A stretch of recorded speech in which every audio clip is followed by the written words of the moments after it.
লিজা একটু চা বানাতো। কি চা খাবা? রং চা। চা পাতি কোন জায়গা? উপরে। কয় কাপ দিব? কি কয় কাপ দিবা? চা পাতি কয় চামচ দিব? 2 চা পাতি কয় চামচ দিবা? পানি দিছো আগে? পানি কতটুকু দিছো? 2 কাপ পানি দিছি। 2 কাপ পানি। চা পাতি কি 1 চামচ দিব না 2 চামচ দিব? এটাও তুমি জানো না কতটুকু পানি চা পাতা দিবা? মশলা কি একটা দিব না 2টা দিব? আল্লাহ, তাহলে আমার টামি বানাই রাখো তো ভাই। তুমি অনেক চা বানাইছো, এই এতটুকু যদি না বানাইতে পারো তাহলে কি করে খাইবা? চিনি কয় চামচ দিব? আবার চিনিও কয় চামচ? রাখো, হয়েছে হয়েছে, আসো আমি করি। চা খাবে কে কে? চলে আসো।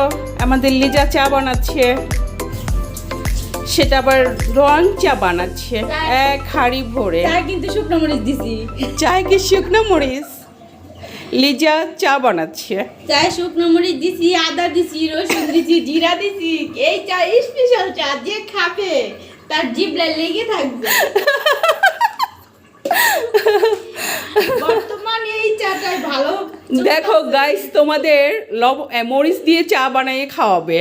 কে কে খাবে কমেন্ট করো। মরিচের চা। এখন এই চাটাই ভালো চলতেছে।